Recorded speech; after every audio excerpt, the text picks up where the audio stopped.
guys, I am Shane Davis, 20-year comic book veteran. I am here with another beautiful, lovely, sometimes she has been known to make me a sandwich, wife of mine, light of my life, Yanzi Lynn. Hi.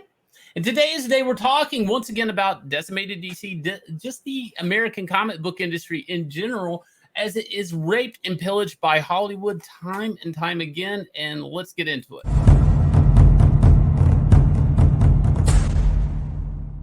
So, with the Thor Love and Thunder trailer, we are seeing some things coming undone really quick with the American comic book industry. Why? Because right now, the comic book industry sales are next to nothing. They're pathetic. They're basically, we're taking YA sales and pretending it's our own just to justify the existence of panels on paper. This is horrible state of American comic book industry.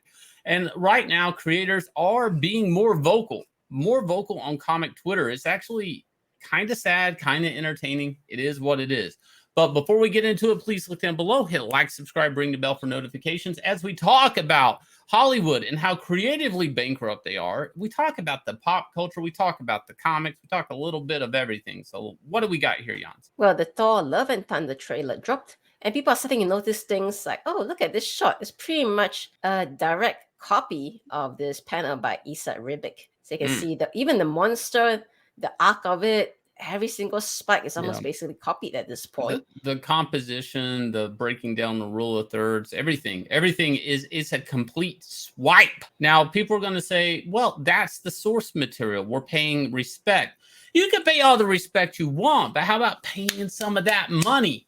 Like, what comic book people, people think we're rolling around in money. They think we're like this. They think we're just making Marvel Comics and DC Comics treats us so well. And what you'll see is they don't. We have people like Brian Hitch, who obviously is like the grandfather. He's almost like the Kirby of the MCU in a weird way. How much that was pulled from Ultimates to make the Marvel Cinematic Universe. And again, paying respect to original creators, OG gangstas like Jack Kirby, Stan Lee, if you want to go that road, things like that. But what do we got here? We got Jimmy Palmiotti, and he's like, and everyone else. Now, this is going to become the new comic book Me Too, I think, is what about me? What about Joe over here? And then there's Eric Larson. I don't know what even to make of this, what he says here. He says, oh, well, imagine their counter argument is, what do you want from us? We gave you guys an Easter egg, and this is the thanks we get? Would you rather we ignore the comics like we used to? We could go back to doing that if you prefer. But here's the thing, Eric, and I really hate to see this come from an Image founder, a guy who was there, pro-creator rights. What has he got to say? Well, you know, let this roll out of his mouth. He's like, well, we gave you an Easter egg. We gave you a clap. We gave you some sort of recognition, even though there may be at the end of credits, after you get past all the craft services, after you get past the electrician, everything else, somebody says, oh, special thanks to this comic book artist over here. Special thanks, Ed Brubaker, but we're not even going to give you a movie ticket. We're basically going to give you a $5,000 check as we roll in. We laugh our ways to the bank. You guys, we throw you pennies. We pay you in peanuts to make comic books. Wasn't the irony of it was that Ed Brubaker was paid even more for his cameo by the Screen Actors Guild for what he was ever paid for Winter Soldier? And that's a roundabout way. And I'll get into that. There's some legalities there and why they're afraid to pay comic book artists. And this goes way back to legal suits over like Siegel and Schuster over Superman and stuff. The comic book, it's almost like the comic book industry, or at least the movie industry, like they don't want to. It's like we're the dirty stepchild or something. Like we're, you know, like we're the redheaded whatever. And we know the attacks on redheads right now. But we are that redheaded stepchild that it's okay to steal our homework, our candy and whatever, but you don't want to be associated with us, right? We're better off being abused and manipulated and taken advantage of and not taken care of. That's the thing. Our comic artists are taken care of. And obviously, and I know I'm a little biased here, but comic artists are usually the ones that are going to be taken advantage of more than writers in a lot of ways. Is these weird snippets and shots like this. Now, I'm sure the writers like, I wrote Thor standing there looking at a giant rat monster he killed. Now, the trick is, sure, maybe you wrote that, but this was drawn. Maybe you didn't even say it's a giant rat monster. He composed the composition, all of this, fight scenes. I myself have had letters from DC Comics thanking me and paying me for my contributions to the Man of Steel movie, ripped off by Zack Snyder. Zack Snyder himself can't be bothered thanking me in the credits, though. The company has to write me a letter in private and hand me some cash. So there's this thing. Hollywood people want to pretend like, well, the source material's there. That's what we do. We take from the comic. The problem is there are very vocal artists still alive, breathing, kicking today, and obviously needing more work. And that's the sad truth. Is these guys, Asad Ribic probably needs a job from Marvel Comics right now. He's not out here crying. He's actually probably afraid to say anything, but the fans are going to point it out. And other creators who are like fed up with Marvel and DC are going to talk about it. Eric Larson saying, well, they got to give you an Easter egg. You can't pay no bills with no Easter eggs unless you're maybe the Easter bunny, like, you know, and that's one time a year. What are you going to do with an Easter egg? A thank you, a shout out? That's not enough. Where's our cut of the money, right? Well, we have people arguing now saying that comic artists need to unionize, and in their contract, it should be said that films need to use imagery from the comic and artists get a cut for the percentage of the time the image is in the film. It forces the films to use Marvel artists' work and also forces them to pay. It's like, well, that is a pipe dream and a half. First of all, there is no comic artists union. And second of all, the way you want to calculate that sounds very convoluted. They're going to probably just say, well, here, your images were used in this movie, so here's $5,000. Thank you, cheers, bye. And here's the really big problem. They're going to say, well, be compensated, but you don't have any ownership of the characters or whatever. And honestly, I've had this argument, I think, even in a comment section with Perch on one of his videos, is like this creator being taken advantage of thing and saying they did a bad business deal. If you roll back 20, 30, 40 years, 80 years in some cases, these people, they were making comics for newsstands. Okay, there was no technology that you could make, and it wasn't viable that there would ever be like a superhero big budget movie, a toy sitting on the shelf, a t-shirt, these things. Like, these guys didn't know to actually set this stuff up. There was no money in it, so getting representation and lawyers and all of that to even drum this stuff up, I mean, it wasn't going to happen. They didn't have the finances for it. There was no percentages to take because it was all hypothetical, and it was a bit of a pipe dream. You know, that was the thing. Now here we are today, where there's an accelerated rate of superhero material being in transmedia, and nobody's squared off. Even if there was a comic book union, is it going to go retroactively and correct all the sins of the past? No. And today, what you're actually seeing is they're only ripping off not 60 years ago, not 80 years ago. They're ripping off from like a few years ago, and so on and so forth. With this case here with Hawkeye artist David Aja not getting compensated for basically his design and artwork being lifted, and Marvel being so lazy, all they got to do is flip it.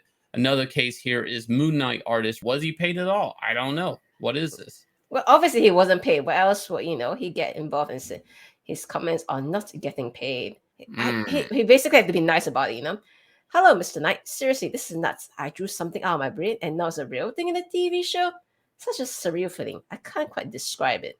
Yeah. It's just a nice way of saying, oh, I did all this hard work visualizing it and you guys just lifted it. Yeah. And see, this is the thing. And I've worked for Marvel Comics. I've worked for DC Comics. And I'm going to let you know. They actually they own everything once it prints. Once it prints. This is why art returns, normally when they were mailed into the company, they came months after it printed. You wouldn't get your artwork back. Even after they scanned it, it could be sitting there a year. You drew it a year early. You would not get it until months after it printed, because once it printed, they owned it. Before print, it's arguable. Even if they owned the character, did they own that concept of Moon Knight? Did they own this variant of Moon Knight and things like this? So what's the trick and solution to all this? Everybody quit working for Marvel and DC Comics. People unionize, which isn't going to happen. Now, I'll tell you why it won't happen.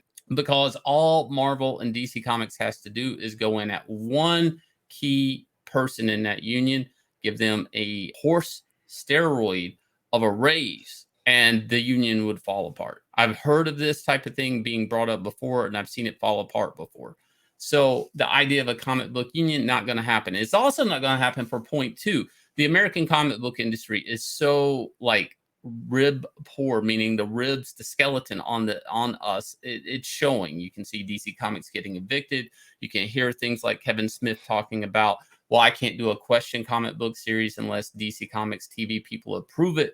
That basically the only reason that they're even making comic books today is to rip off this type of stuff. This is the only reason Marvel and DC Comics are allowed to exist, and that's the sad state of it, because the artists are being taken advantage of in an instance that, oh, well, we're only paying you $200 a page or $150 a page because that's comic book money. Look at the comic book sales. But the real end goal is this book from Asad Ribic isn't that old. And obviously, you know, this is where they go to. Why? Because all the storyboarding, all this fancy concept artist stuff, it's all been done in the comics. And those comic people do not make what Hollywood production artists make. That's a sad truth of all of this. Plus the Hollywood concept artists, they actually have agents and representatives that actually take care of them and make sure their rights are protected and they're being paid a fair amount. Okay, comic book artists, no, you're working for comic book sales, page rates, and hypothetically you get a royalty if you hit some astronomical number, which SJWs won't allow through taking over the industry, through like wanting diversity characters that nobody really is asking for in that situation, that don't actually sell, and you can't achieve a royalty. You're going to say, Shane, you're talking out your ass. This doesn't happen. Well, no. In the case of me working on Metal Men, a series that everybody knew wouldn't sell, why was it greenlit? I had 3 issues done. Dan Didio telling me the Hollywood people are already looking at your pencils. It's not even printed. The book isn't even in print, and the TV people are making it. And all of a sudden, here we go, Little Mermaid, Aladdin filmmakers talking DC Comics Metal Men for Warner Animation exclusive. Was I making a comic book ever? Absolutely not. Because before it ever went to print, before any fans could react to it, it was on these dudes' desks. Was I ever paid to be doing production artwork on a Hollywood movie? Absolutely not. Did I have representation for that? Absolutely not. Why? Because my paperwork said it was for a DC comic book. A DC comic book. So what is a comic book today? Is it research and development for animation and film? All the comic book creators, are you being taken advantage of? Are you being taken for a ride? See, these are real important questions that creators should have had at the beginning of the American comic book industry, to be honest. That's the truth. Where we at today, this work for hire agreement thing, completely taking advantage and raping people publicly, and nobody cares. But everybody cares about representation in comics, not about human rights and human working rights. But that's why you got to, guys, that's why you got to go. You got to go crowdfund. You got to go make your own comic book that you own. Absolutely. Look at this. We're about to hit $260,000. It was just like the other month. We crossed $250,000. And this campaign is still moving on up. Inglorious Rex, a comic book created by me, owned by us. Inglorious Rex, please do consider going and backing, and I will leave you guys with the trailer. Please hit like, subscribe, ring the bell for notifications, and we will catch you guys again with another video.